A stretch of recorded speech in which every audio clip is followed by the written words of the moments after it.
अग्नि की दी हुई क्या है हमारे शरीर में पता है? पंचायती धर्मशाला है। 5 पंचों ने पंचायती धर्मशाला को बनाया है और हमने अपना नाम का ठप्पा लगाया है कि हम फलाने सिंह, फलाने लाल, फलाने चंद्र। लेकिन पंचों की ये धर्मशाला है और उस धर्मशाला में अगर आप किराया नहीं दोगे तो आप निकाले जाओगे और नहीं दोगे तो वो व्यक्ति उसकी रक्षा नहीं करेगा तो टूट फूट के खराब हो जाएगी, तब निकलोगे। ये बिल्कुल हकीकत की बात है। अब अग्नि का दिया हुआ क्या है? अग्नि जब कोई व्यक्ति किसी चीज को बनाता है, किसी गाड़ी को बनाता है, तो गाड़ी में भी के टायर जेके के, पंप माइको का, इंजन किर्लोस्कर का, महिंद्रा की गाड़ी, ये सब रहते हैं ना रहते। तो ऐसे ही इनमें ये हैं तो उन्हें अपने अपने मोनो लगा दिए, लगे हुए, लेकिन हम पहचान नहीं पाते हैं कौन से लगे हैं। आंख, आंख हमारी अग्नि की दी हुई है। जब तक लाइट जलेगी तब तक आंखें देखेंगी, इसलिए अग्नि की हैं। जो जैसे ही अग्नि बंद हुई और आंखें देखना बंद कर देती हैं। अब जल की दी हुई क्या है? जल की दी हुई हमारी जीभ है। 24 घंटे जीभ से जल रहता है। सूखी चीज होगी तो स्वाद नहीं बताएगी और जैसे जल मिला तो खट्टा, सीठा, मीठा सब बता देगी। जल की दी हुई जीभ है। अब आकाश का दिया हुआ क्या है? आकाश के दिए हुए कान है। अगर ये बंद हो जाए ना तो आकाश में जितनी आवाज हो रही है सुनेंगे ही नहीं। तो ये कान है वो आकाश तत्व के हैं, उनने अपना मोनो लगा दिया है, उनका लगा हुआ है, ये यंत्र लगा है आकाश का। अगर ये बंद हो गए तो फिर कहो बाबा राम राम, मैंने भट्टा बेच रहे हैं, भट्टा कहती है ना। तो ये आकाश के दिए हुए हमारे कान है। अब हवा की दी हुई क्या चीज है? हवा की नाक, हवा की है। हवा की दी हुई चमड़ी है। चमड़ी हमें बताती है गर्म चल रही है, ठंडी चल रही है, शीतल है कि मंद है कि क्या है। अब पृथ्वी की दी हुई नाक है। ये यंत्र पृथ्वी का है। पृथ्वी पे जितनी गंध सुगंध होगी तुरंत बता देगी पृथ्वी। नाक बता देगी अरे यह गंदगी है, अरे बड़ी खुशबू है, खुशबू लेंगे। प्रमाणित चीजें हैं कि नहीं है? कहीं कोई संशय तो नहीं लगी आपको? ये हमारे ऋषियों की खोज है। लेकिन अच्छी चीज को हम छोड़ करके कहां बुरी चीज में भटक रहे हैं, ये मुझे बड़ा ताज्जुब होता है। तो ये गांव उनने बसा करके पुरंजन पुरंजनी ये हमारा है, ये महल है, 9 घर का है। जब इसमें से जो है जीव निकल जाता है तो बुद्धि हमारी रहती है, थोड़ी देर में जाती है। ऐसा वैज्ञानिकों ने सिद्ध कर दिया है।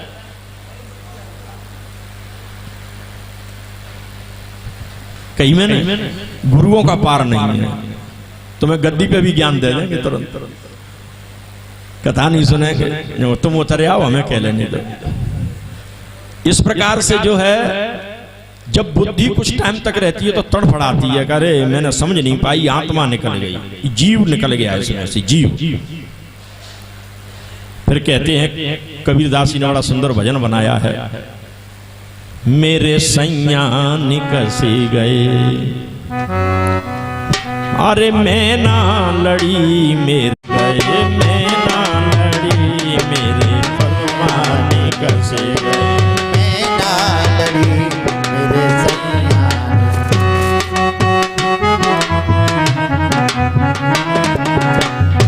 मेरे सैया निकसे गए, मैं ना लड़ी मेरे बलवा निकसे गए, मैं ना लड़ी।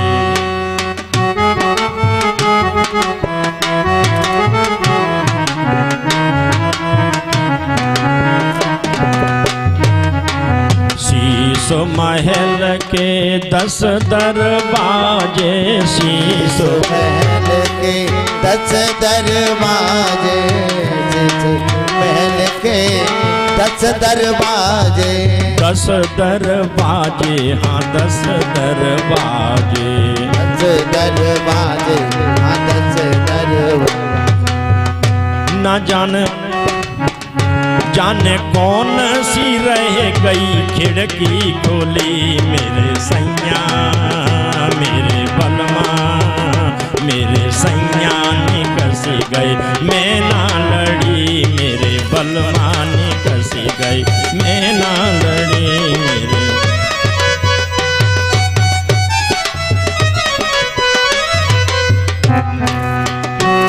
मेरे सैया निकल गए, मैं ना लड़ी।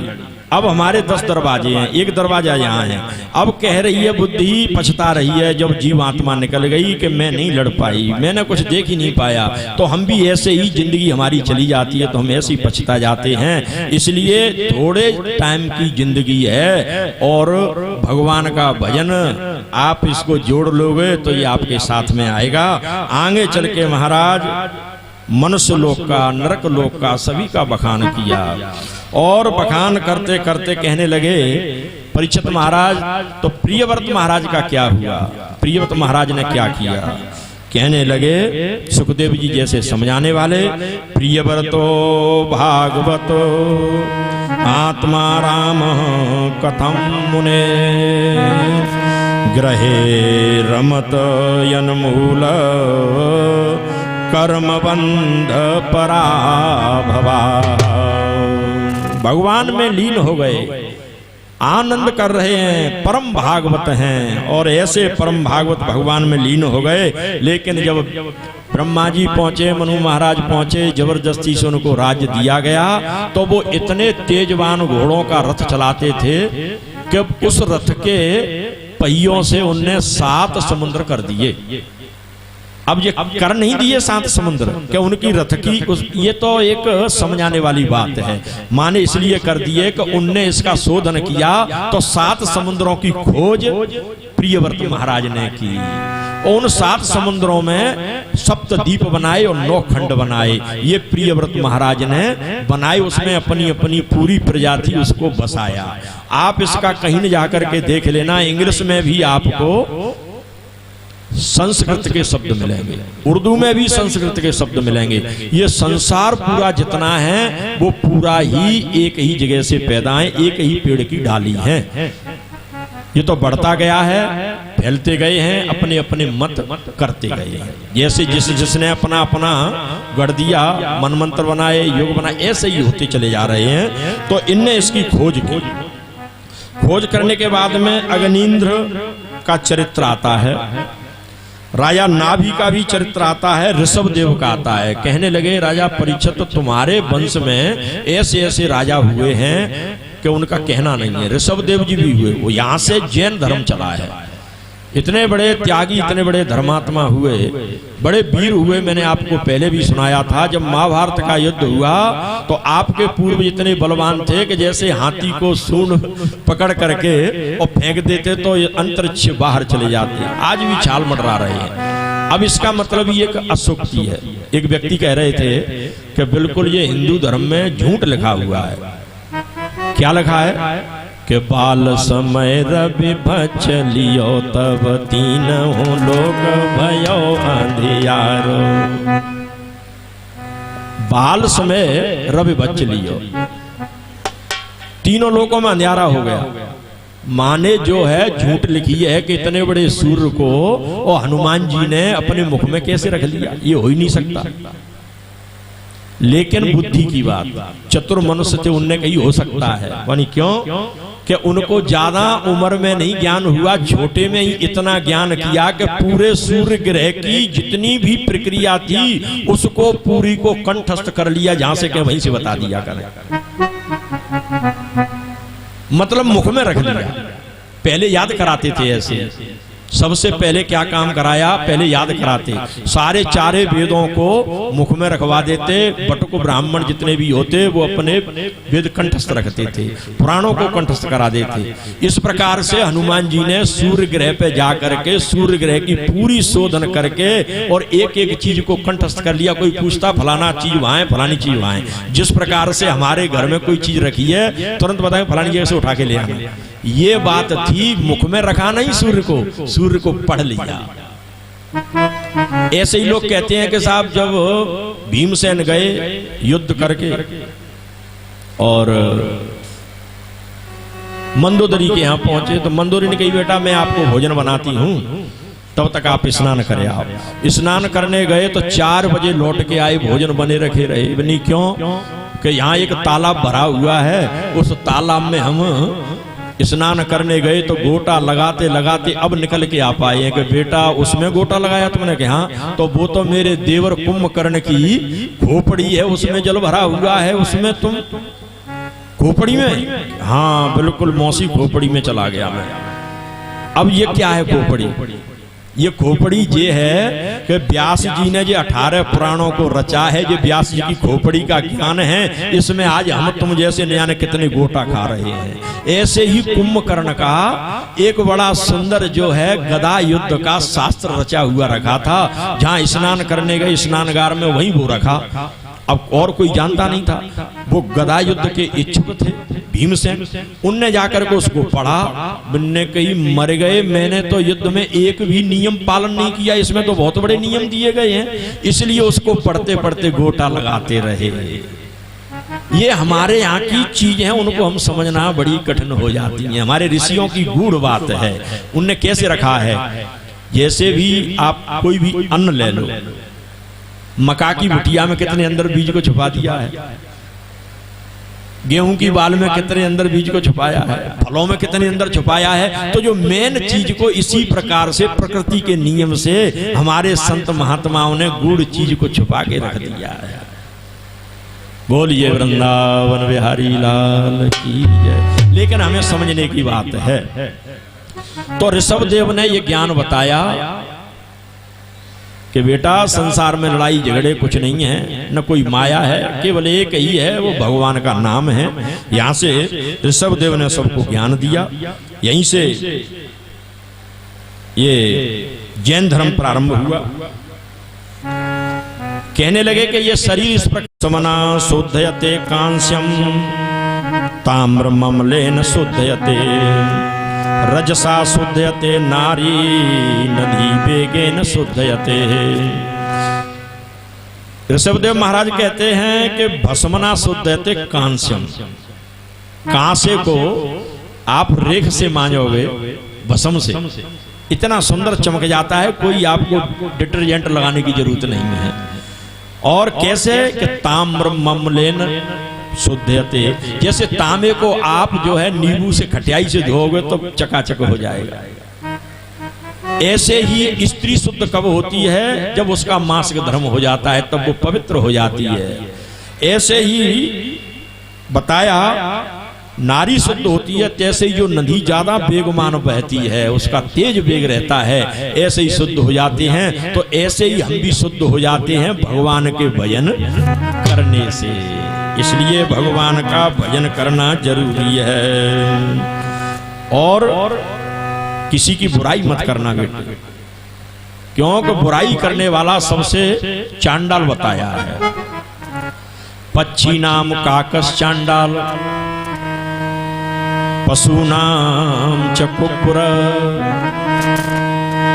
मुनि नाम कोपीस चांडाल, सर्वे सावचेव चांडाल निंदक। पक्षियों में काक को बताया है हमारे संतों ने कि कौआ बहुत चांडाल होता है, और पशुओं में बताया है कि सबसे चांडाल होता है कुत्ता, और मनुष्यों में बताया है कि वो मुनि चांडाल होता है कि संत वेश धारण करके फिर क्रोध करता हो, उसको चांडाल। और इन तीनों से बड़ा चांडाल बताया है जो दूसरे की निंदा करता हो। इसलिए हमारे संतों ने ये संस्कार दिए हैं कि किसी की निंदा नहीं करना चाहिए। आगे चल के कहने लगे, आपके ही वंश में एक महाराज भरत हुए, बड़े प्रतापी थे। उन महाराज का इतना प्रताप था, एक दिन उनको वैराग्य हो गया। मन लागो मेरो राम फकीरी में, मन लागा मोरो राम फकीरी में, मन लागो मोरो राम फकीरी में, मन लागो लागा मोर राम हो, लागा मोर राम हो, लागा मोर राम, मन लागा मोर राम फकीरी में, मन लागा मोर राम।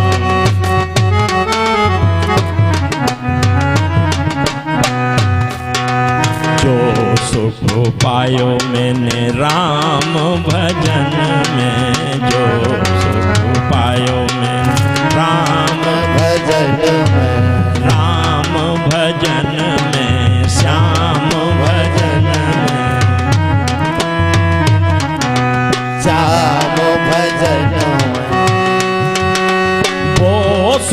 नाई अमीरी में मन लागा मोरे राम फकीरी में मन लागा मोरे राम मोरे राम। उनका मन फकीरी में लग गया, भगवान के भजन में, राम जी के भजन में लीन हो गए, सारे राजपाट को छोड़ करके जंगल में चले गए। अच्छा एक बात बताओ, जब मन भरता है पहले लोगों का, तो जब उनका जी उबता है, मन भर जाता है, तो महल को छोड़ करके जंगल में चले जाती है, त्याग देती है महल और पकड़ लेती है जंगल की गेल। और आजकल के लोग क्या करते हैं कि जंगल को छोड़ करके और बाजार में घुस आते हैं, माया में लिप्त हो जाते हैं। वास्तव में ही एकांत में ही आनंद है, भगवान के भजन में ही आनंद है। लेकिन भगवान भी बड़े करामाती हैं। अगर जो व्यक्ति नहीं करना चाहता है ना, उसको भी जबरदस्ती से करा देते हैं। कैसे करा देते हैं पता है? एक घर में आलसी व्यक्ति रहते थे, बड़े आलसी थे, कोई काम नहीं, धंधा नहीं, खा लिया पी लिया, जहां फ्री का मिला वहीं जाकर के खाया, पांव पसार के सोए, क्योंकि हमारा पैसा तो खर्च नहीं हो रहा है, फ्री का खा रहे हैं। लेकिन घर के भाइयों ने भाभीयों ने बहुत बड़ा जो है ऑब्जेक्शन उठा दिया, अरे साहब ये बैठे बैठे खाते हैं, आलसी हैं, काम नहीं करते, कमाओगे नहीं तो कौन खिलाएगा तुम्हें। पिताजी माताजी ने भी कहा तो आप जाओ यहाँ से, हम जा रहे हैं। वो गुस्सा होकर के चले गए, गुस्सा होकर के गए किसी शहर में जाकर के उन्हें कमरा मकान ले लिया, कमरा लिया और उसी कमरा में महाराज रहने लगे। जैसे ही सवेरे जगे 4 बजे मंदिर की घंटी शंख बजने लगे, मैंने कही यार ये तो बड़ी ब्याद हो गई, घर से भी बेकार हो गया, यहाँ तो 4 बजे ये नींद खुल जाती है, क्या करना चाहिए। एक दिन तो देखा, दूसरे दिन फिर उनकी यही हालियत हो गई, अरे बनी क्या हो रहा है ये। गए जाकर के संतों से कही, बनी क्यों भाई ये सवेरे क्यों बजाते हो 4 बजे, सवेरे हो जाए करे 8-9 बजे पूजा किया करो। मैंने की भैया भगवान की पूजा हो रही है, ये समय है, नहीं इसको बंद करो। कहीं हम नहीं बंद कर सकते, कौन करेगा, गुरु महाराज है, गुरु महाराज के यहाँ। वो गए, क्यों महाराज ये क्या करवा रहे हो आप, सवेरे सवेरे लोग सोते हैं, तुम इसको जो है घंटा घड़ियाल शंख इत्यादि को बजाते हो, ये क्या है, इसको बंद करो। कि बेटा ये भगवान की पूजा हो रही है। कहाँ है भगवान? भगवान सब जगह है। भगवान क्या कर देंगे? कि भगवान तो सब कर देते हैं। अब वो बेचारे भूखे 2 दिन के खाना नहीं खाया तो खिलाएंगे, मार मार के खिलाएंगे, ऐसे खिला देंगे भगवान के। हाँ ठीक है, मैं खाना नहीं खाता हूँ और भगवान मुझे मार मार के खिला देंगे तो मैं आपका शिष्य बन जाऊंगा। गुरु महाराज की तेरा जैसा शिष्य मुझे चाहिए भी नहीं, कि नहीं महाराज मैं आपका चेला बन जाऊंगा। चला गए, घर को छोड़ दिया, किराए के मकान को भी छोड़ दिया, जंगल में चले गए। जंगल में बढ़िया सुंदर एक जगह जल भरा था, सुंदर वृक्ष खड़े थे, वहीं पे जाकर के कही यहीं कोई नहीं है, जल पीऊंगा और आराम से रहूंगा, देखें भगवान खिला जाएंगे क्या। एक दिन रुके, दूसरे दिन बंजारों का उधर से काफिला निकला। जैसे ही निकला, अच्छी जगह देख करके बंजारे के सेना ने, मंत्रियों ने कहा महाराज बड़ी अच्छी जगह है, यहाँ पे नहीं हो तो बैठ के भोजन कर ले। उन्होंने की कर लो भोजन। तो एक पहले ऊपर पहुंचो, देखते रहना ऊंचाई पे जाकर के कोई डकैत वकैत नहीं आ जाए।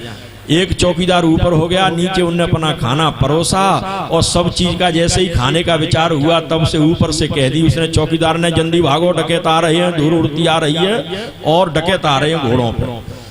बंजारों ने अपने भोजन को वहीं छोड़ करके और महाराज अपनी गाड़ी बैली रथ को आगे भगाया और जैसे ही वो डकैत आए उनने उस भोजन को देखा।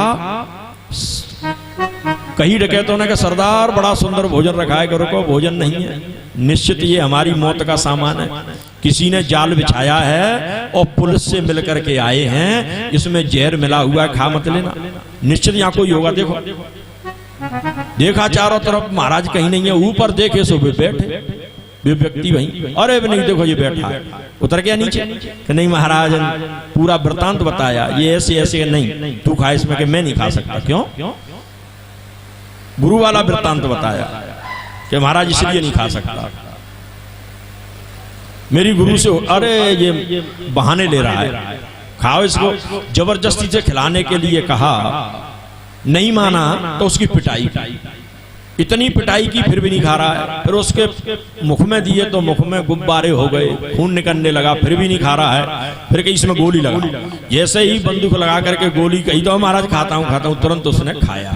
जैसे ही खाया 10, 15, 20 मिनट तक देखा, उसको कोई असर नहीं हुआ जहर का। बनने की बात तो सही है, सरदार ने कही, ये सही कह रहा था, ऐसा ही हो सकता है।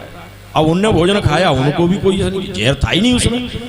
अब उनने कही कि तुम्हारे गुरु से तो हम मिलेंगे, अगर ऐसे गुरु हैं और ये ऐसा बताते हो, भगवान ऐसा करते हैं कि हाँ महाराज मुझे मार मार के भगवान नहीं खिला दिया, चलो गुरु महाराज के पास। गुरु महाराज के पास गए, बनी कौन के वो यूं महाराज, तुमने कही भगवान मार मार के कूट कूट के दोंच दोंच के खिला देते हैं, बिल्कुल खिला दिया। अच्छा कि हाँ। अब वो सब डकैतों ने अपने हथियार डाल दिए, वो भी सज्जन पुरुष बन गए। और ये व्यक्ति थे कौन बन गए, बहुत बड़े संत। कोई झूठा किस्सा नहीं है। इनने पहला वृतांत, पहला ही जो दोहा लिखा, तो उनने पहला ही लिखा कि अजगर करे न चाकरी, ओ पंछी करे न काम, ओ दास मलुका कह गए सबके दाता राम। वो बहुत बड़े संत मलुक दास जी हुए। फिर बोलिए वृंदावन बिहारी लाल की जय। तो जो व्यक्ति कुछ नहीं करना चाहता है तो भगवान उसे मार मार के करा देते हैं, और यहाँ आकर के उसे अपने कर्म भोगने पड़ेंगे। अब यहाँ देखिए राजा भरत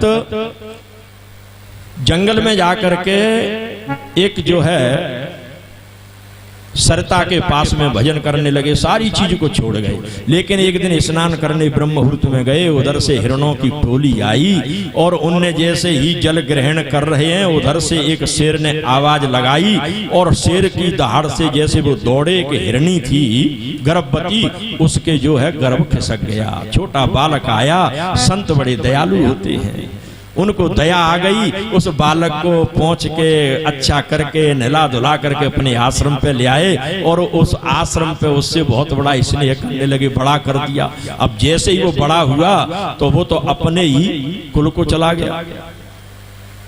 जैसे सूरदासी ने कही है कि उधो सिगकारे अजमाए, उधो सिगकारे अजमाए, कोहिल के सुत कागा जाए, कोहिल के सुत कागा जाए, हंसे हंसे कंठ लगाए, ओ बड़े भये तब समझन लागे, कुल अपने को धाये, उधो सिगकारे अजमाए। अब जैसे ही वो बड़ा हुआ हिरण अपने कुल के लिए चला गया। इधर जो है कोयल अपने बच्चों को कभी नहीं पालती। कोयल समय देख करके और कौआ के घोंसले में अपने अंडे रख जाती है, और कौआ और उसकी जो है मादा है वो जानती है मेरे हैं, उनका पालन पोषण करते हैं, खिलाते हैं, बड़े होते हैं, वो कोयल के कुल में चले जाते हैं। बोलिए अवध बिहारी लाल की जय हो। इसी प्रकार से हिरण तो चले गए, लेकिन यहाँ जो है भरत महाराज संत बने को आफत कर गए, उनको परेशानी कर गए। अब तो हाय हिरण हाय हिरण। अब जैसे हिरण हिरण कहते उनकी याद में प्राण गए, तो महाराज अगली जोनी उनको हिरण मिली, हिरण में रहने लगे। तभी कहते हैं अंतमति सा गति, अंत में जो हमारी मति हो जाती है वही गति मिलती है। और मरतु नाम जास मुख आवा, और अधम मुको हो ये स्वते गावा, मरतु जास नाम।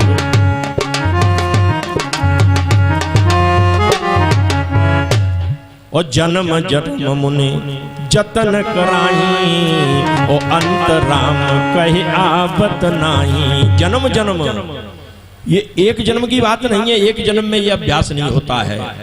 जन्म जन्मांतर अभ्यस्ते दानम अध्ययनम तप, तनेवा अभ्यास योगेन तदेवा अभ्यस्तते पुनः। जन्म जन्म का अभ्यास होता है, वही संत बनेगा, वही विद्वान बनेगा। अगर एक जन्म में कोई नहीं बनता, तभी बड़ी सुंदर एक और कही है रहीमदास जी ने कि करत करत अभ्यास के जड़ मत होत सुजान, और रसरिया बत जात ही सिल पर परत निशान। एक रस्सी से सिल पे निशान नहीं पड़ते हैं। जब कुआं में पहले रस्सी डालते थे कई एक रस्सी टूट जाती, ऐसे ही हमारे इस शरीर रूपी कई एक रस्सी टूट जाती है, तब कहीं भगवान के नाम का लेने का अभ्यास आता है। और जिनको अभ्यास नहीं है उनको तो बढ़िया सुंदर क्या आती है, श्वास। जिनको अभ्यास नहीं है उनको आती है श्वास, और जिनको है अभ्यास उनकी राम राम निकलती हैं श्वास श्वास, श्वास श्वास में राम राम निकलता है। इसलिए ये एक जन्म का नहीं होता, कई एक जन्मों का पुण्य उदय होता है। इसीलिए हिरण बने, हिरण की योनि में भी वो थोड़ा सा अपना ध्यान देते रहे, और आगे चल के जब उनको भगवान का ध्यान बना रहा तो फिर भी एक ब्राह्मण के घर में जड़ भरत के रूप में पैदा हुए।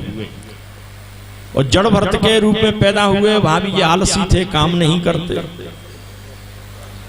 भाभी थी सौतेले थे, इनके पिताजी ने 2 विवाह किए थे। भाभीयों ने कही अरे ये तुम्हारा बच्चा नहीं होगा, अपनी एक मेढ़ है उसकी डोरी डाल देना, आप उसको रोक देना। वहां गए उसे बैठ करके किसी की डोरी नहीं, अरे बनी तुम ये भी नहीं काम कर पाओगे मेहनत का, एक काम करो अपनी ये फसल खड़ी है यहाँ मेरा बना दिया और आप आराम से यहाँ रक्षा करो, चिड़िया इसका कोई दाना नहीं खाए।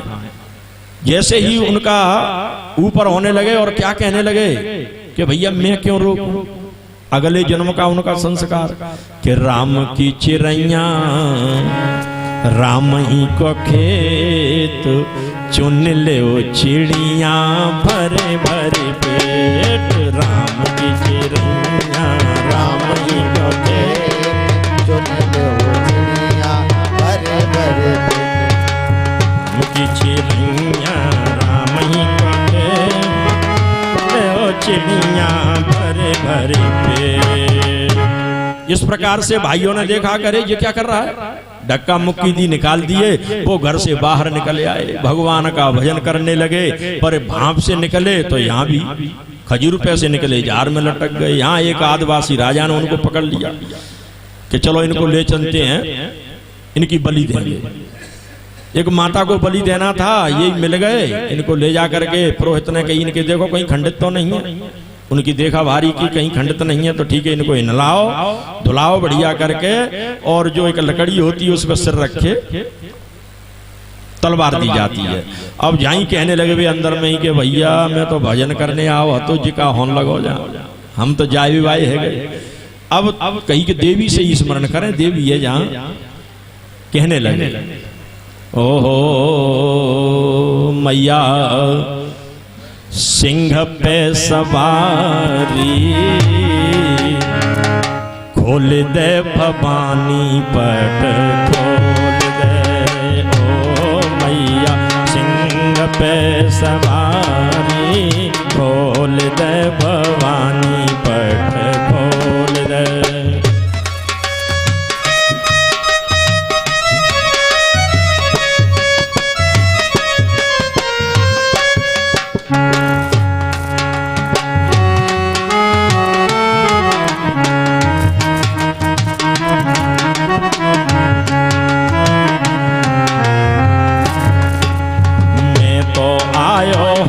भजन को यहाँ पशु बलि बनायो, मैं तो आयो हरि भजन को यहाँ पशु बलि बतायो, मैं तो आयो हरि भजन को यहाँ पे पशु बनायो, मैया खोल दे भवानी खोल दे भवानी पट खोल दे।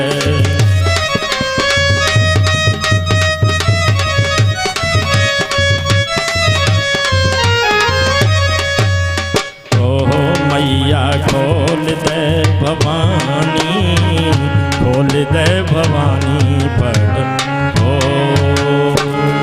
मैं तो हरि भजन को आया, लेकिन देवी यहाँ तो मुझे पशु का बलि का पशु बना दिया।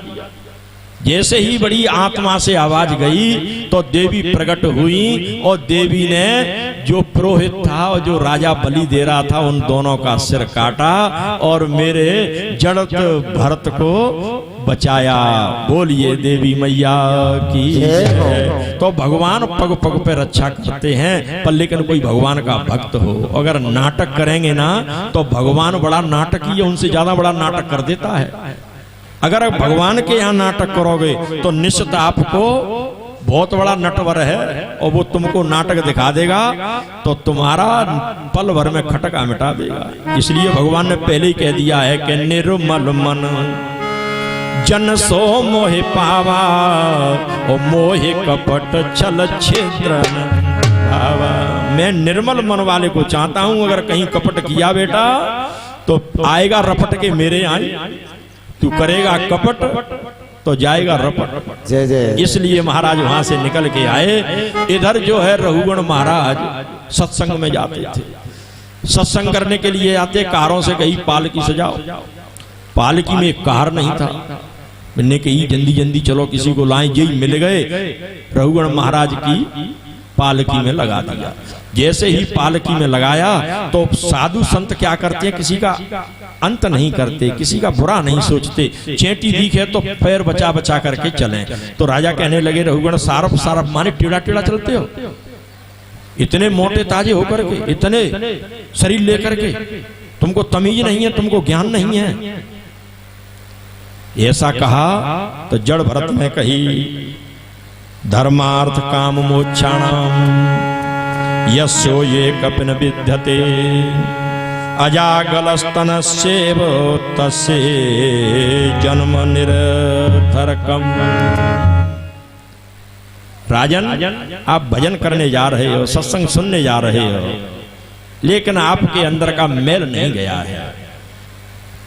अगर आपने धर्म का, अर्थ का, काम का, मोक्ष का कोई चारों में से एक काम नहीं किया तो तुम भजन सुनना तुम्हारा बेकार है, जन्म लेना भी बेकार है। आप तो ऐसे समझो जैसे अजागलस्त माने बकरी के दो थन होते हैं, वो किसी मतलब के नहीं होते।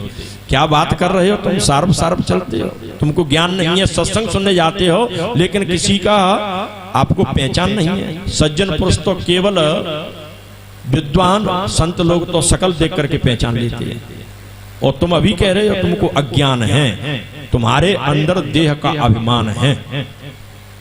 देहाभिमाने गलते विज्ञाते परमात्मने।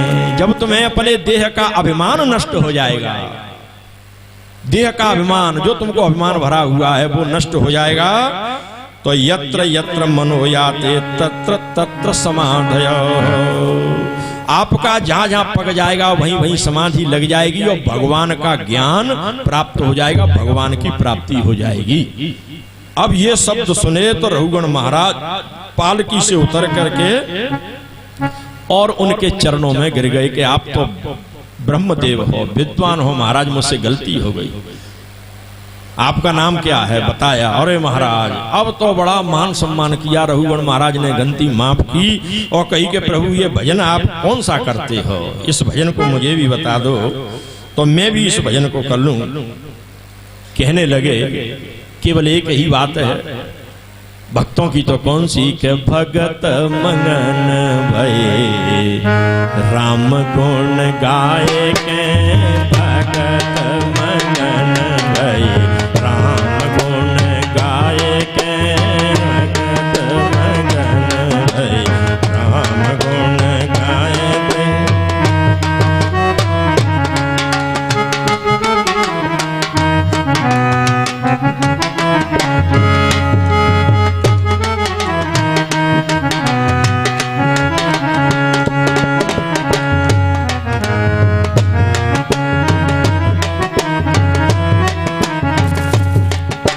राम गुण गाए ते गोपाल गुण गाए ते, राम गुण गाए से गोपाल गुण गाए से, भगत मगन भई राम गुण गाए ते, भगत मगन भई।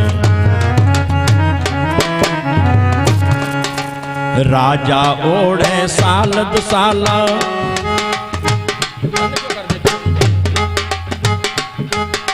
राजा ओढ़े साल दुसाला तकिया लगाए के, राजा ओढ़े साल दुसाला तकिया लगाए के, साधु ओढ़े कारी कमरिया, साधु ओढ़े कारी कमरिया ध्यान तो लगाए के, भगत मगन भई राम गुण गाए के, भगत मगन भई।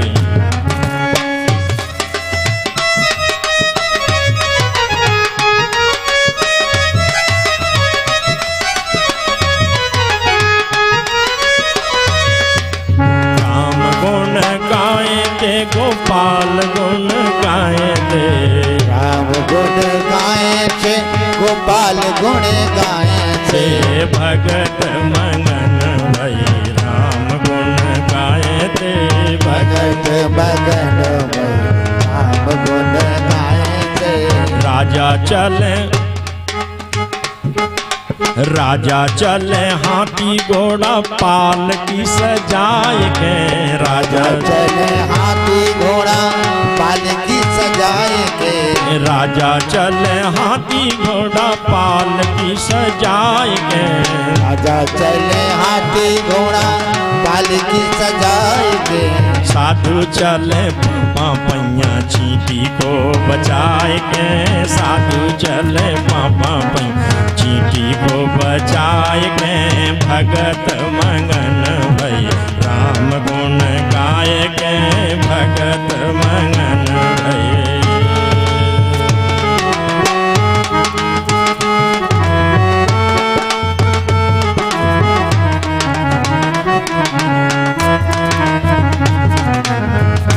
गुण गाए,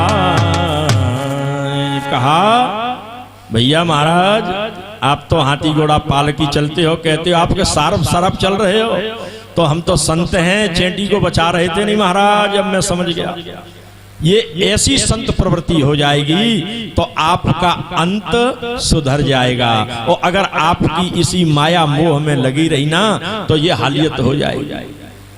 सुखदेव जी महाराज कहने लगे कि ये भगवान के भजन में ताकत है कि तो महाराज कोई भजनागीर व्यक्ति अगर बिगड़ जाए तब, अगर बिगड़ जाएगा पर लेकिन संतों का अच्छा संग पकड़ लेगा, सज्जनों के साथ में चला जाएगा तो फिर भी संत दर्शन से उनके पाप नष्ट हो जाते हैं। संतों का दर्शन ही मिल जाए, अच्छे संत।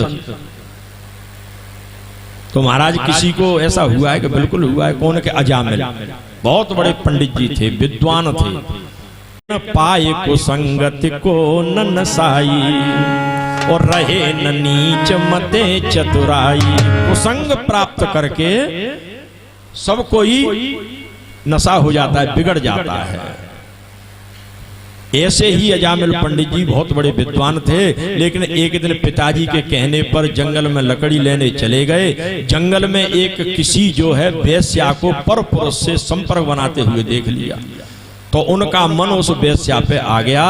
घर की अच्छी पत्नी को छोड़ करके और वेश्या के यहाँ रहने लगे, उसको सारा धन खवाने लगे। और वेश्याएं तो केवल धन की भूखी होती हैं, अपनी कुलांगना पत्नी को छोड़ दिया। बेचारी पत्नी अपने घर चली गई, उस वेश्या को घर में ले आए। पिताजी का देहांत हो गया। अब उसके 5 पुत्र हो गए, एक छोटा पुत्र हुआ। गांव के लोगों से संत टोली गई, मंडली गई।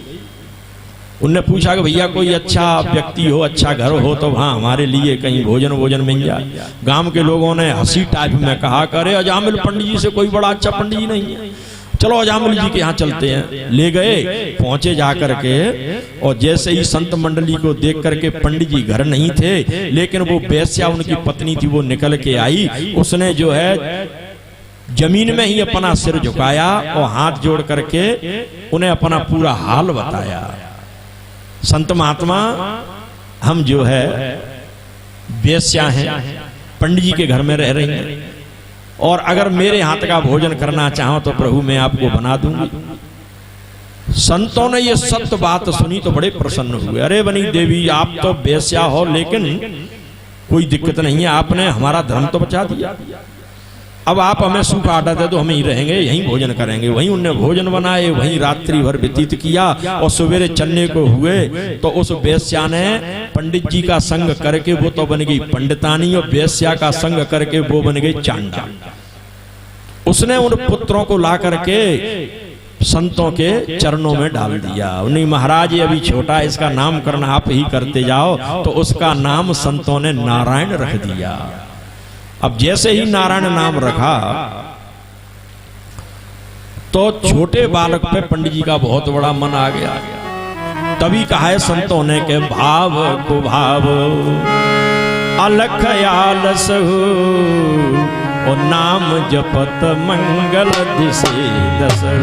भाव से जपो, कुभाव से जपो, फिर भी दसों दिशा में आपका मंगल ही मंगल होगा। कहने का मतलब यह है अग्नि में आप जान के हाथ डालो तब भी आप हाथ जलेगा, और जान के पकड़ो तब भी हाथ जलेगा। ऐसे ही मेरे गोविंद का नाम है, जान के लोगे तब भी पाप जलेगा, अनजाने के लोगे तब भी पाप जलेगा।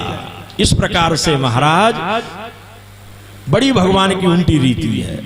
अच्छा, उल्टी रीति क्यों कर दी है? सीधी होती तो तुरंत पहुंच जाते भगवान के यहाँ। इसीलिए कही के बिहारी उल्टी रीति तुम्हारी, बिहारी लाला उल्टी रीति तुम्हारी, बिहारी लाला उल्टी रीति तुम्हारी, उल्टी रीति तुम्हारी।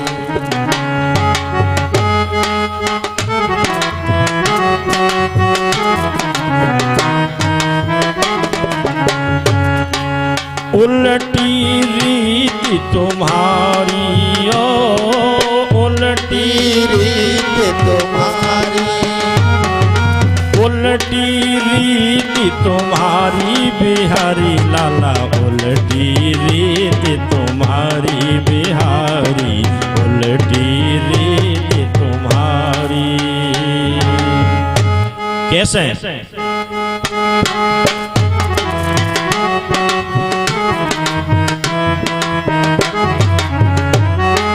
काल तलैया मीठे कर दे, काल तलैया मीठे कर दे, काल तलैया मीठे कर दे, तलैया मीठे कर कर। समुद्र कर दे खारियो, समुद्र कर दे खारी, बिहारी उल्टी रीति तुम्हारी।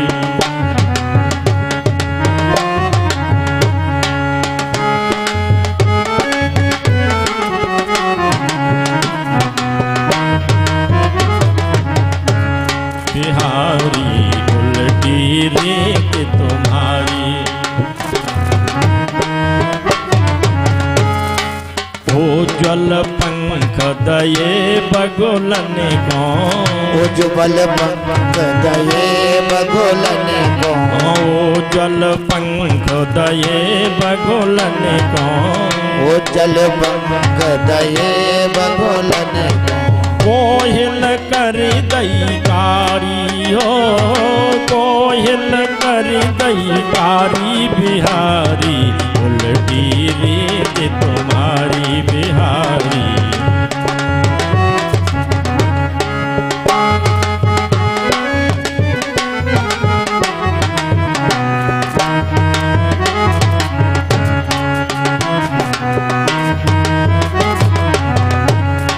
चतुर नार पुत्रन को डोले, चतुर नार अनिकानों में।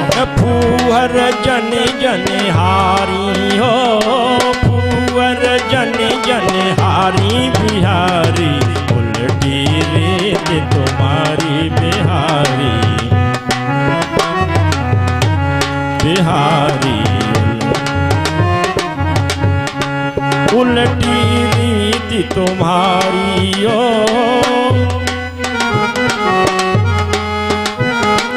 उल्टी रीति तुम्हारी, बिहारी उल्टी रीति तुम्हारी, हरी उल्टी रीति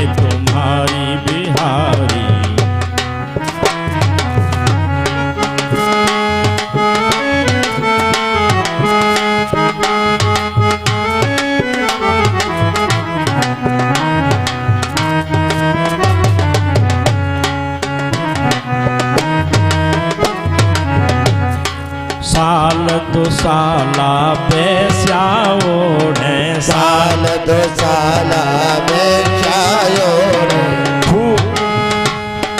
साल दो साला बेस्या ओढ़े पतिव्रत फिरती उघारी ओ पतिव्रत फिरती उघारी बिहारी उल्टी रीत तुम्हारी बिहारी उल्टी रीत तुम्हारी बिहारी उल्टी रीत तुम्हारी उल्टी रीत तुम्हारी उल्टी रीत तुम्हारी बिहारी उल्टी रीत तुम्हारी बिहारी उल्टी रीत तुम्हारी। ये हालियत है, भगवान ने उल्टा काम कर दिया। व्यक्ति नहीं आएंगे, लेकिन नारायण का नाम सुन करके विष्णु भगवान के दूत आ गए। बन की सुनो, ये हमारे भगवान का भक्त है, इसे छोड़ो। कि नहीं महाराज, ये आपके भगवान का भक्त नहीं है। तो कि ये तो अपने बेटे का भक्त है। कि नहीं नहीं, नाम ले रहा है जान के लिए अनजान के लिए, मेरे प्रभु का नाम ले रहा है, छोड़ो इसको। यमराजों से छुड़ाया और फिर जो है अजामिल ने विष्णु भगवान के दूतों का दर्शन करने के बाद उसका पाप नष्ट हो गया, फिर बड़े सुंदर सत्कर्म में लग गया। तो कहने लगे सुखदेव जी महाराज, परीक्षित भगवान के नाम में इतना आनंद है और इस आनंद को छोड़ करके और कहां लोग लग जाते हैं, ये लोग लग जाते हैं जहां परेशानी दुख है। इंसान अपने कर्मों से दुख भोगता है, भगवान किसी को दुख नहीं देते। भगवान की झोली में दुख है ही नहीं। इस प्रकार से महाराज, जो भी हम काम करते हैं, अन्यथा हमको करना है तो कैसे करना है। हम नहीं कह रहे कि आप बाबा जी हो जाओ, घर को छोड़ दो, न जग छोड़ो न हरि भूलो, कर्म कर जिंदगानी में रहो संसार में ऐसे कमल रहता जो पानी में। संसार में ऐसे रहो जैसे कमल रहता है पानी में। भगवान कमल को क्यों पसंद करते हैं? इसलिए करते हैं कि जल से पैदा होता है, पर लेकिन जल में डुबाओ तो एक बूंद नहीं रखता है। ऐसे ही भगवान संसार में है, पर लेकिन संसार से अलग हैं। न तो जग को छोड़ो न हरि को भूलो और कर्म भी करते रहो, लेकिन ऐसे रहो संसार में कि लिपटो मत, कंठी बना करके मन डालो संसार को, क्योंकि यहां से जाना है। इसलिए ये हमारे 5 तत्व का ये शरीर है, पंचायती धर्मशाला है, किसी दिन छूट जाएगी और फिर आपकी जो जिंदगी है दोबारा नहीं आएगी। इसलिए भगवान का भजन करते चलो, किराया चुकाते चलो। ऐसे ही दधीच महाराज जी ने इतनी तपस्या की कि अपने हड्डियों को मजबूत बना दिया, वज्र के समान कर दिया। जब वृत्तासुर का आतंक हुआ तो सभी देवता लोग इकट्ठे होकर के गए कि महाराज वृत्तासुर परेशान कर रहा है, कैसे भी करके हमारा उद्धार करवाओ। अब जे लोग चतुर होते हैं वो संतों का प्रयोग करते हैं।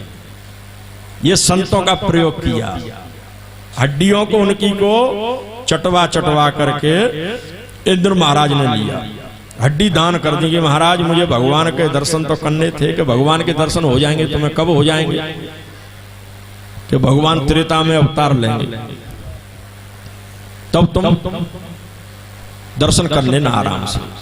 तो अभी तो मुझे थोड़े तीर्थ करने लेते 10-11 दिन के लिए, कि सब देवता तुम्हारे यहीं आ जाएंगे। इसीलिए नेम सारण में 10-11 दिन के लिए सभी देवता वहीं पहुंच जाते हैं। इसी प्रकार से महाराज हड्डियों से वज्र बनाया, पिनाक बनाया, गांडी बनाया और वृत्तासुर का उद्धार भी किया। लेकिन इस कथा का आशय क्या है? सबसे बड़ा आशय, सबसे बड़ा आशय इस कथा का यह है कि संतों का जो भी काम होता है वो परोपकार का होता है, और जो राजा महाराजा होते हैं उनका हित का काम होता है। जैसे ही संत की हड्डियों को लिया तो तपस्या पूरी चली। इंद्रदेव रथ खड़ा रह गया, जा नहीं रहा है ऊपर के लिए, क्यों कि ब्रह्म हत्या लग गई उनके लिए, इंद्र भगवान को ब्रह्म हत्या लगी तो रथ वहीं रह गया। तो ये हमको लगता है कि संत का ब्राह्मण का कभी अपराध नहीं करना चाहिए। इंद्र जैसे देवताओं को लग सकता है तो हम तुम कहाँ हैं? तब सभी देवताओं ने एकत्रित होकर के और महाराज हत्याहरण कुंड बनाया, उसमें जो है इंद्रदेव ने स्नान किया, तब उनका रथ स्वर्गलोक के लिए गया। तो इसलिए महाराज कहने लगे कि किसी संत और महात्मा का कोई अपमान नहीं करना चाहिए, जितना वो हो परोपकार करते हैं। कोई अपने घर परिवार को छोड़ करके आते हैं। परीक्षित महाराज ने कही, महाराज इस वृत्तासुर ने ऐसा कौन सा पुण्य अच्छा किया था, इससे भगवान स्वयं इंद्रदेव ने आकर के इनका वध किया। कहने लगे ये पहले चित्रकेतु राजा थे।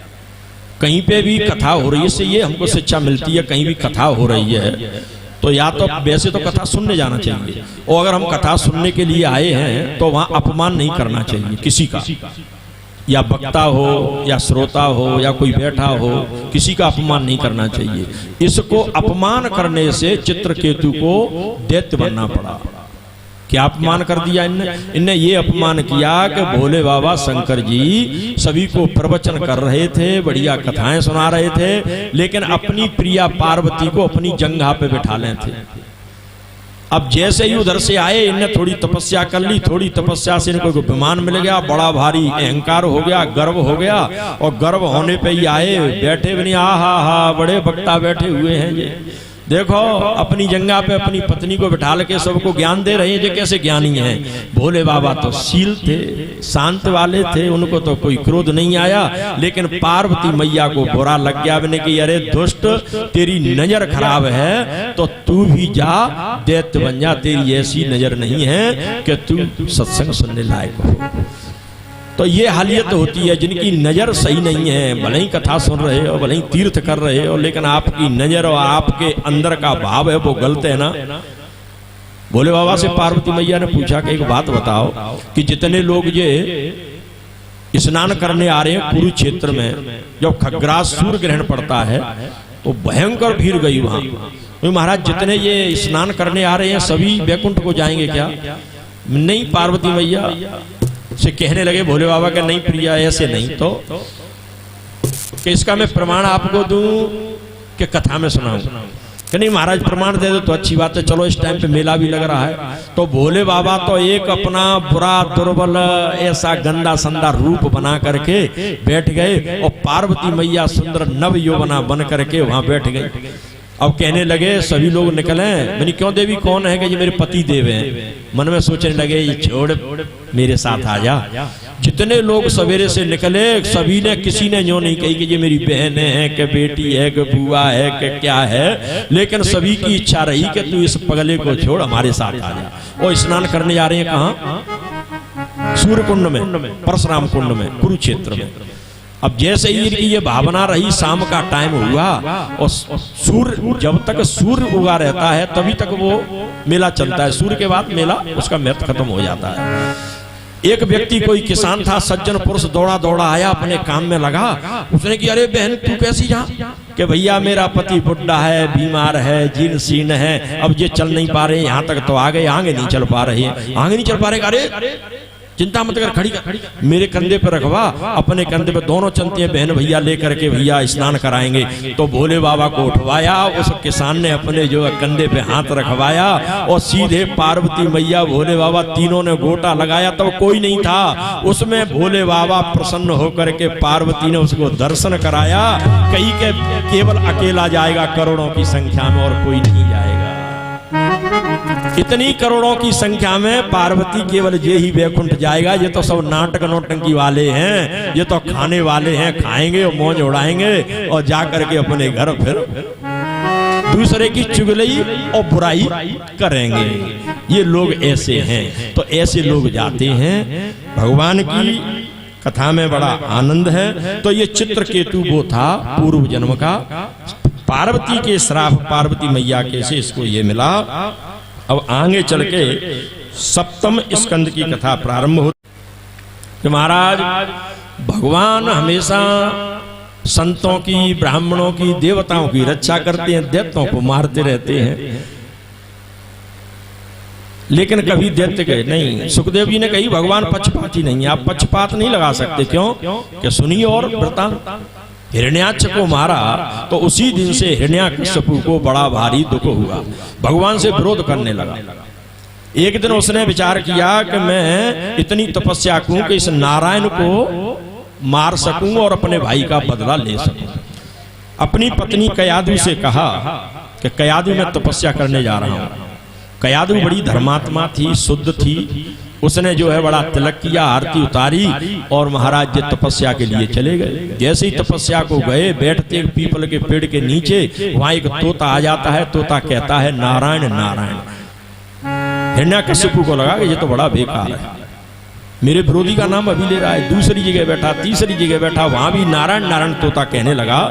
उसको क्रोध आ गया और क्रोध में भजन नहीं अच्छा लगता है, शांति में होता है। लौट करके घर आया। कयादु ने कही पति देव आप तो तपस्या करने गए। कि कयादु में क्या बताऊं, मेरे बैरी का नाम ले रहा था तोता, मुझ पे हथियार नहीं था, नहीं मैं उसका वध कर देता। कि क्या कह रहा था पति देव के नारायण नारायण। ऐसे ही कह के पानी पिलाया, उसको भोजन कराया, रात्रि में शयन कराया, कई एक बार नारायण नारायण कहाया। और उसी रात्रि को स्त्री धर्म से परायण होते हुए और महाराज हिरण्याकश्यपु का गर्भ भी कयादु के पेट में रह गया। दूसरे दिन फिर जाता है, महाराज होलिका भी जाती है, बहुत बड़ा तप करते हैं। तप करते करते इधर जो है ये जो है बालक हो गया, बड़ा हो गया, 5 वर्ष का हो गया। उधर से जो है तप प्राप्त करके इतना तप करते हैं कि ब्रह्मा जी आ जाते हैं। होलिका वरदान मांगती हैं कि महाराज मुझे अग्नि नहीं जलाए, तो उनको एक चीर दे देते हैं। ये कहते हैं कि महाराज मैं मरूं नहीं, अमर हो जाऊं।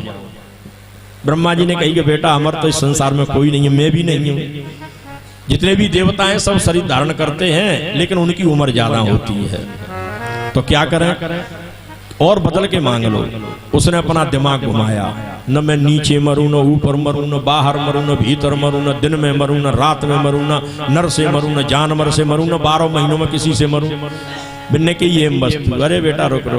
ताते मैं दुर्लभा पूषाम बान प्रणीये परान मम। ऐसे वरदान मैं आपको दे नहीं सकता, ये दुर्लभ है, लेकिन अब मेरे मुंह से ये वस्तु पड़ गई, अब आप जाओ। इसी प्रकार से महाराज कहा, वो घर पहुंचा और घर जाकर के देखा, कयादु ने बड़ा स्वागत किया, आरती उतारी, बढ़िया सुंदर फल फूल खिलाए। थोड़े से घूमते घूमते और प्रहलाद जी आ गए। जैसे ही प्रहलाद जी आए, उनने कही कयादु ये बालक किसका है? कि पतिदेव आपका है, जब आप गए थे इसे मेरे पेट में छोड़ गए थे। अच्छा कि हाँ, क्या नाम है तुम्हारा? गोद में ले लिया। घुंघराले बाल, छोटा तोतली भाषा का, बड़ा सुंदर मोटे मोटे नेत्र। देख करके हिरण्याकश्यपु मोहित हो गया। वो तो भगवान का भक्त था, देख करके मोहित हुआ। क्या नाम है तुम्हारा? मेरा नाम प्रहलाद है। पढ़ने जाते हो? कि नहीं जाता। नहीं, आप कितनी वर्ष के? 5 वर्ष के हो गए, पढ़ने जाया करो। अच्छा क्या है, हम आजकल क्या काम करते हैं, बच्चों को इतना सुख देते हैं कि 20 वर्ष के होते हैं, फिर उन पर वजन डालते हैं, तो फिर वो वजन झेल नहीं पाते, फिर आत्महत्या करते हैं, परेशान होते हैं। पहले हमारी परंपरा ये थी कि लालनाद बहु दोषा, ताड़नाद बहु गुणा, तस्मात् पुत्रम च शिष्यम ताड़नाथ न लालनाथ। शिष्य को, पुत्र को ताड़ना देना चाहिए, डांटते रहना चाहिए, धीरे धीरे उस पर वजन डालना चाहिए। इससे सारी चीज का वो वजन झेलना सीख जाए, सारे दुखों को सीख जाए। और 20 वर्ष में कितना भी कष्ट देना, फिर वो कभी भी परेशान नहीं होगा, गलत कदम नहीं उठाएगा। अब हम 20 वर्ष तक को उसको लालन पालन करते हैं, और 20 वर्ष के बाद में बड़ा हुआ तो फिर कहते हैं तुम काम नहीं करते, मूर्ख हो, अरे बड़े दुष्ट हो। अब उसको डांटते हैं तो उसने किया कभी नहीं, फिर वो गलत कदम उठाता है। यहाँ ये हिरण्याकश्यपु ने जाकर के कही कि आप दैत्य कुल में जाइए, शिक्षा पढ़ो। संडामृक शुक्राचार्य के दोनों पुत्र थे, उसके शिक्षक थे, वहां पे इनको कराया। तो वहां दैत्य विद्या सिखाई जाती थी। दैत्य विद्या अपने यहाँ भी दैत्य विद्या आज भी चल रही है। कुछ संस्कारित विद्या है, कुछ दैत्य विद्या। युद्ध करो, लड़ाई करो, झगड़े करो, ये है बम फोड़ो, ये है, आप समझ गए होंगे सब लोग, ये भी कुल है, ये अपने यहाँ ये है। इस तरीके से महाराज बड़े सुंदर तरीके से वहां गया तो उसने अपने हिसाब से कहा कि भैया ये क्या कर रहे हो तुम? अरे बेटा तेरे पिताजी है ना वो भगवान है। मेरे पिताजी भगवान है? कि हाँ। छोटा बालक समझ गया कि मेरे पिताजी भगवान है। अरे भैया ठीक है ठीक है। उसके मन में भरी गई कि भगवान तेरे पिताजी है। लेकिन भगवान की बड़ी दया होती है, एक दिन उसका मन भटका दिया, अपनी नगरी में घूम रहा और जैसे ही नगरी में घूमा तो एक कुंभकार की पत्नी रो रही और उसमें हवा में आग जल रही। उनने कही कि क्यों रो रही हो? कि मैं भगवान को स्मरण कर रही हूँ, हरि भगवान को स्मरण कर रही हूँ। मेरे पिताजी को? कि नहीं बेटा तेरे पिताजी नहीं है।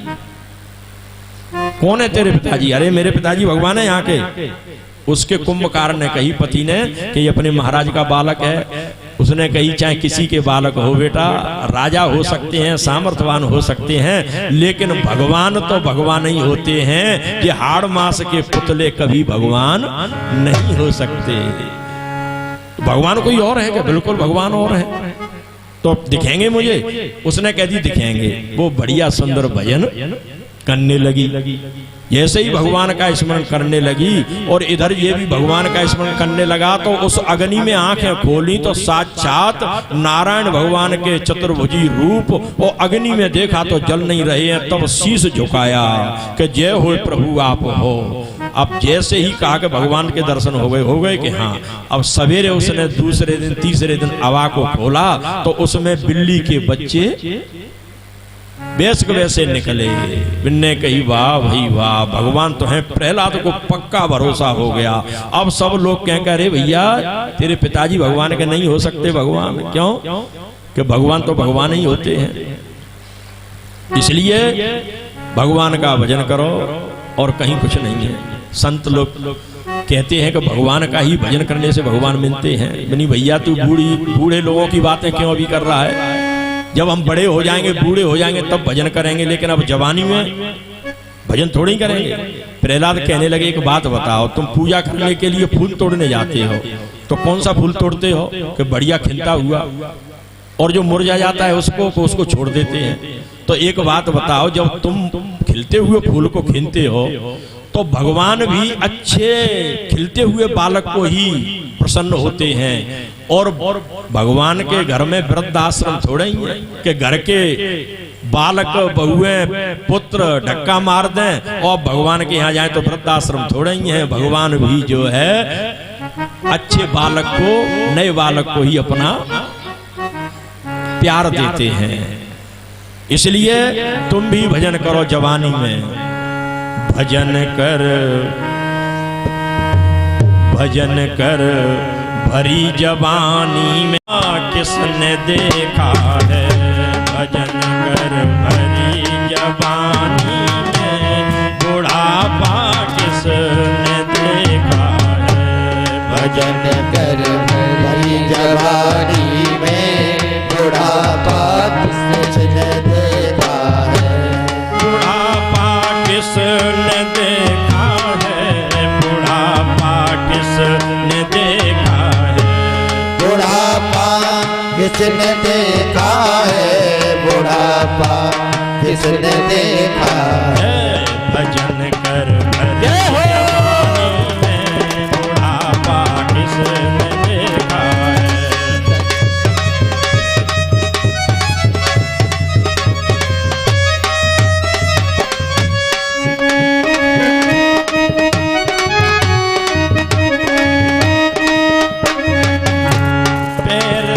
लंगड़े हो जाओगे तीर्थ तुम कर नहीं पाओगे।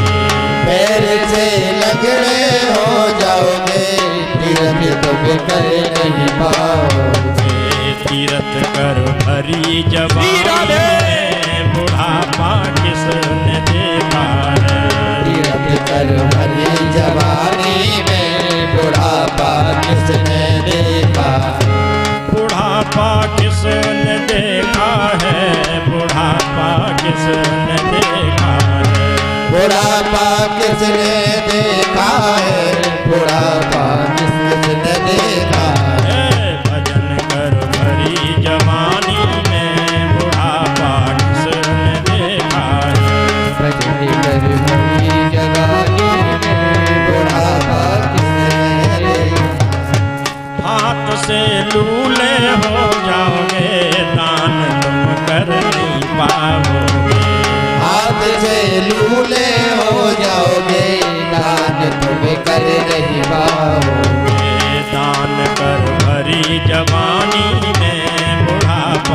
किसने देखा है। दान कर भरी जवानी में बुढ़ापा किसने देखा है। किसने देखा है बुढ़ापा किसने देखा है। हाँ किसने देखा है बुढ़ापा किसने देखा है। भजन कर भरी जवानी में बुढ़ापा किसने देखा है। भजन कर भरी जवानी में बुढ़ापा किसने देखा। आँख से अंधे हो जाओगे दर्श तुम कर नहीं पाओगे। आँख से अंधे हो जाओगे दर्श तुम कर नहीं पाओगे। दर्श कर भरी जवानी में बुढ़ापा किसने देखा है। दर्श कर भरी जवानी में बुढ़ापा किसने देखा है। किसने देखा है बुढ़ापा किसने देखा है। किसने देखा है बुढ़ापा किसने देखा है। भजन कर भरी जवानी बुढ़ापा किसने देखा है। भजन कर भरी जवानी में बुढ़ापा किसने देखा है। कान से बहरे हो जाओगे भजन तुम कर नहीं पाओगे। कान से बहरे हो जाओगे भजन तुम सुन नहीं पाओगे। कान से बहरे हो जाओगे भजन तुम सुन नहीं पाओगे। कान से बहरे हो जाओगे भजन तुम सुन नहीं पाओगे। भजन सुन भरी जवानी में बुढ़ापा किसने देखा है। भजन कर भरी जवानी में बुढ़ापा किसने देखा है। बुढ़ापा किसने देखा है। बुढ़ापा किसने देखा है। बुढ़ापा किसने देखा है। बुढ़ापा किसने देखा है। भजन कर जवानी में बुढ़ापा किसने देखा है। भजन कर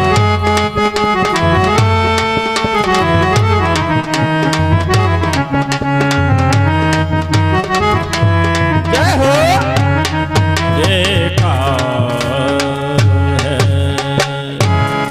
इसलिए प्रहलाद जी कहने लगे भजन भरी जवानी पुत्र होकर के और मेरे दुश्मन का नाम के महाराज बहुत समझाया, लेकिन अभी तो आपको बताया है, रंगे हाथ पकड़ाया है। अच्छा कि हाँ प्रहलाद को पकड़ा, क्यों बेटा आपको किसने सिखाया? कि ये तो मैंने भगवान की प्रेरणा से ही, मेरे हरि भगवान ने ही सिखाया, हरि भगवान ने ही मुझे ये बताया। मैंने प्रत्यक्ष देख लिया है पिताजी भगवान है। क्या बात करते हो, भगवान है? कि हाँ। आपको भगवान कहाँ मिल गए? महाराज आप ये बात करते हो क्या कि तुमने यहाँ भगवान देख लिए लेकिन ये शिक्षा नहीं पढ़ी? क्या पढ़ ली? क्या पढ़ा तुमने?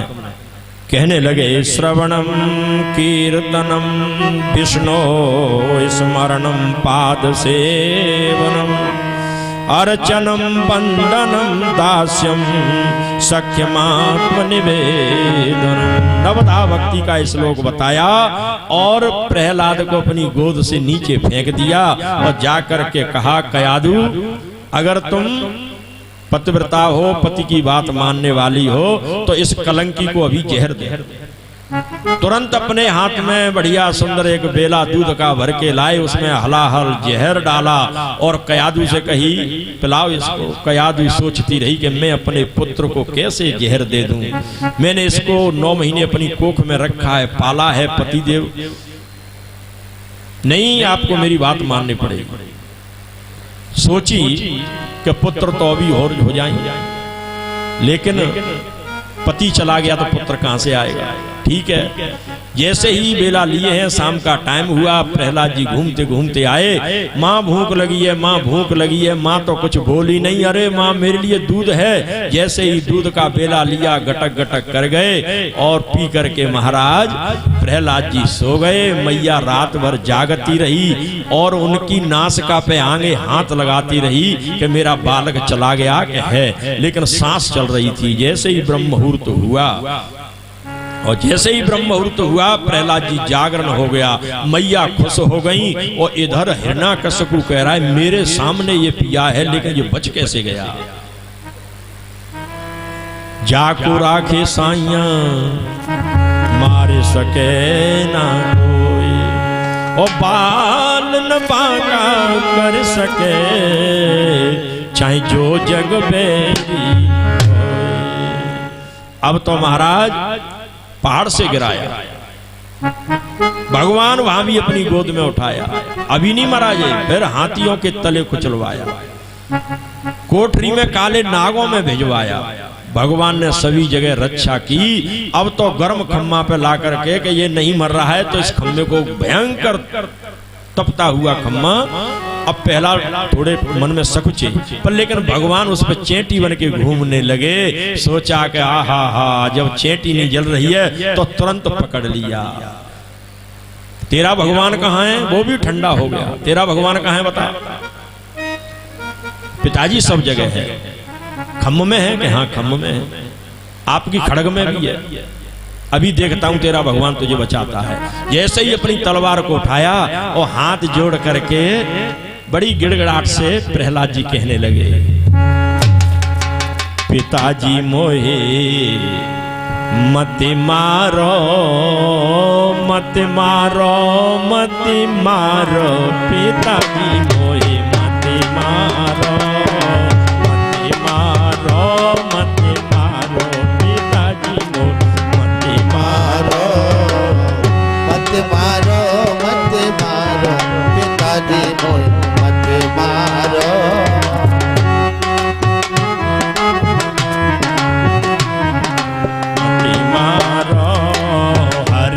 नाम अति प्यारो, पिताजी मोहे मत मारो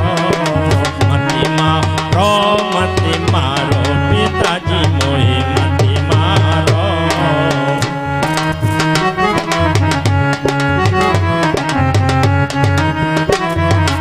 ऊंचे पर्वत मोहे गिरायो, ऊंचे पर्वत मोहे गिरायो, हाथी तले मोहे कुचलायो, हाथी तले मोहे कुचलायो। ये जो नाग कारो, पिताजी मोहे मत मारो मत मारो मत मारो, पिताजी मोहे मत मारो।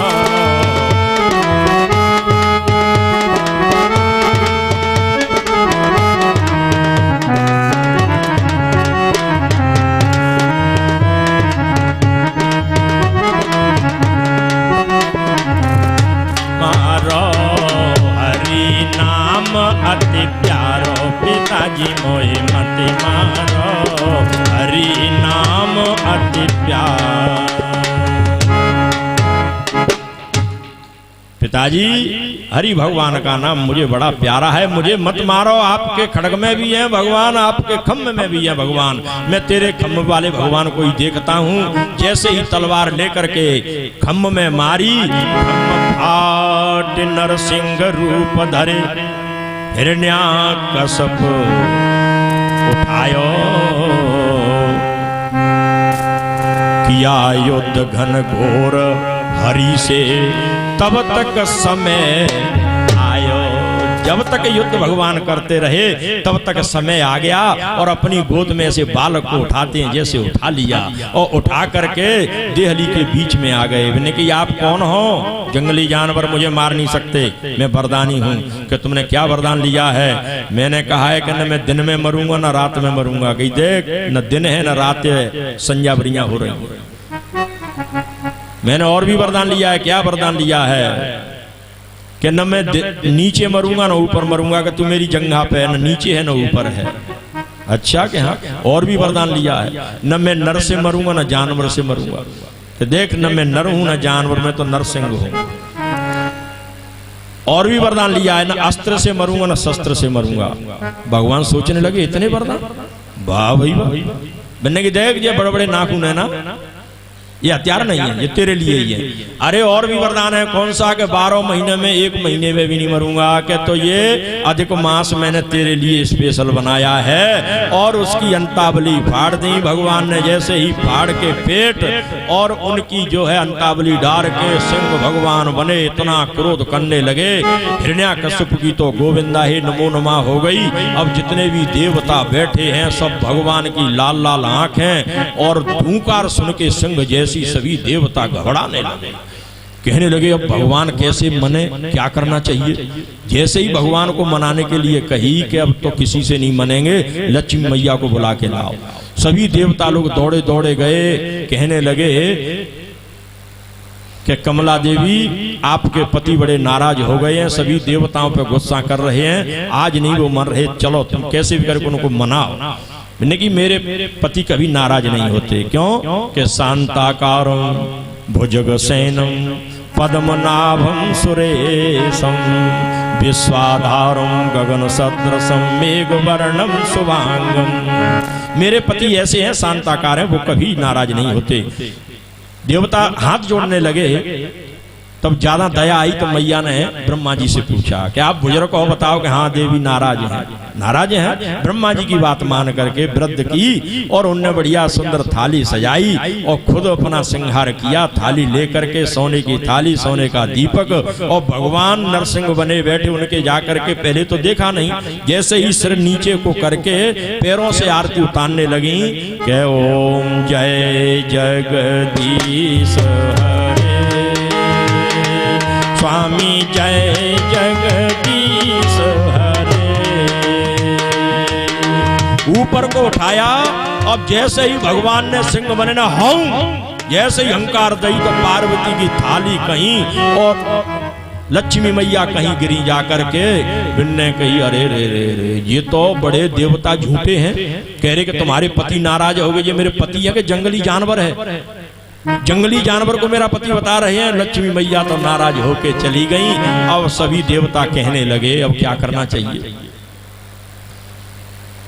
लक्ष्मी मैया अब ये भगवान और ब्रह्मा जी सोच रहे हैं कि ये मुझ पे नाराज हो रहे हैं कि ऐसे ऐसे वरदान बड़े दे देते हो और दैत्य हम पे मारने में कष्ट होता है।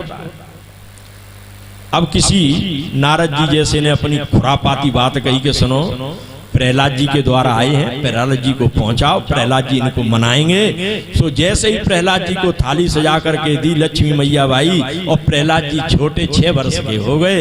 अब वो सोचने लगे कि मैया आरती गलत गा रही थी, जगदीश थोड़े ही हैं ये, तो ये कौन है? अब प्रहलाद जी आरती गाने लगे। जैसे ही हाथ में लेकर के ओम जय नरसिंह स्वामी जय नरसिंह हरे, भक्त जनों के संकट क्षण में दूर करे। ओम जय नरसिंह हरे। ये सुनी आरती, भगवान प्रसन्न हो गए और अपने गोदी में उठा लिया। और प्रहलाद को गोदी में उठा करके महाराज ये राम रतन का खेल है प्यारे। राम रतन अनमोल बोलो झूम झूम के। अरे राम रतन बोलो झूम झूम के, प्यारे राम रतन। प्रभु ने राम रतन धन पायो, हर ने छाती से चिपकायो। प्रभु ने राम रतन धन पायो, हर ने छाती से चिपकायो। बिन्ने गोदी में उठायो, बिन्ने गोदी में उठायो। मुख को चूम चूम के, प्यारे राम रतन अनमोल बोल झूम झूम के।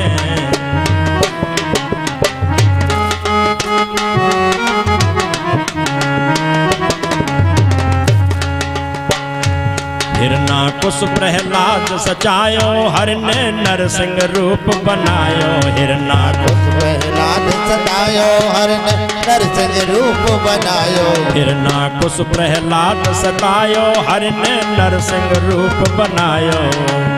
प्रहलाद सतायो, हर ने नरसिंह रूप बनायो। बिन्ने गद्दी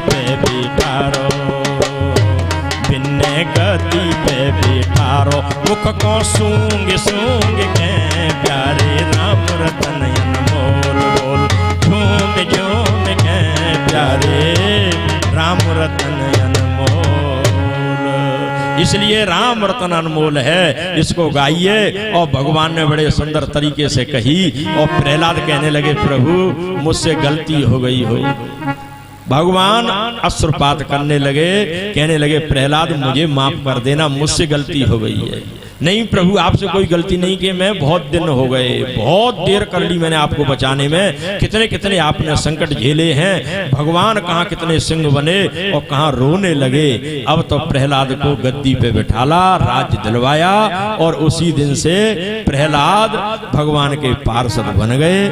अब तो महाराज इसी टाइम पे नरसिंह भगवान की आरती हो जाए। आरती का टाइम भी हो गया, सज गई। सभी लोग खड़े हो जाएं आरती के लिए।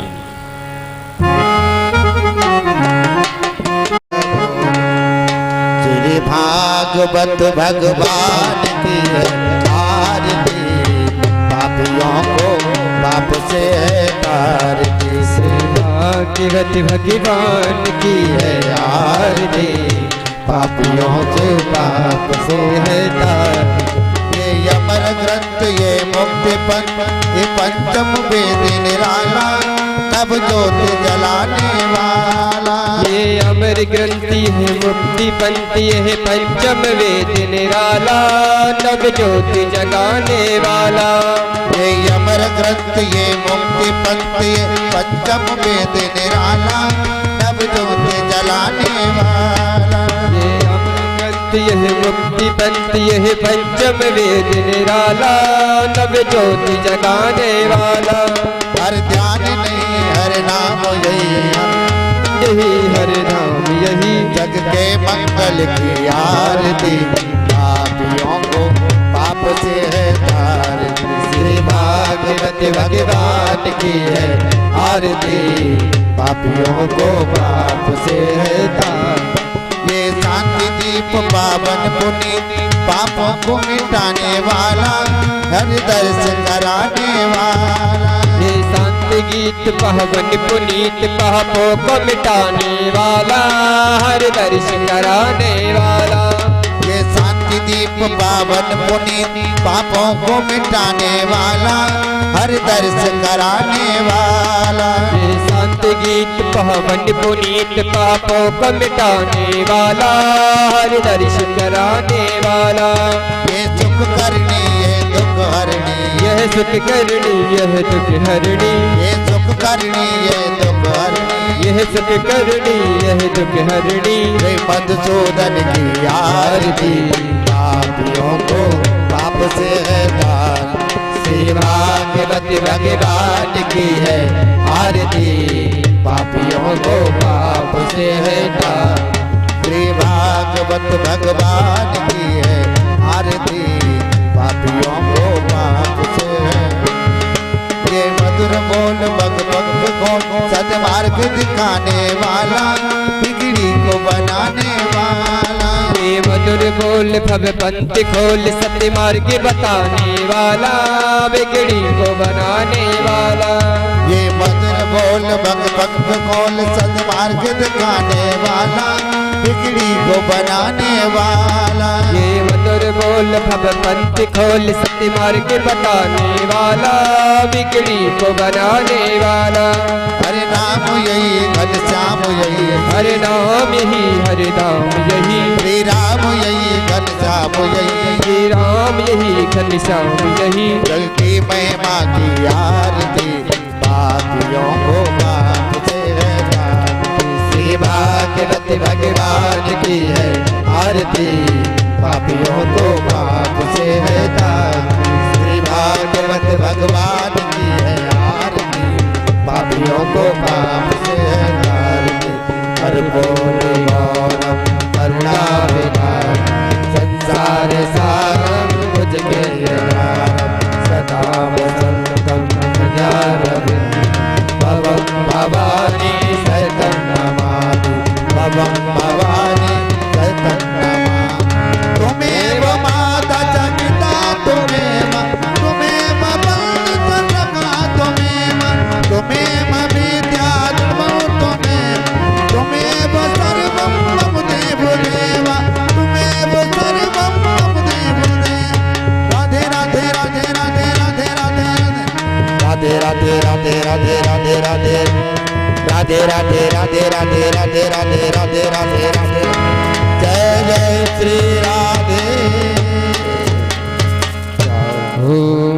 जलेन शीतृगं द्योः शान्तिरन्तजगुं शान्तिः पृथिवी शान्तिरापः शान्तिरोपदयः शान्तिः वनस्पतयः शान्तिर्विश्वे देवाः शान्तिर्ब्रह्म शान्तिः सर्वगुं शान्तिः शान्तिरेव शान्तिः श्यामा शान्तिरेधि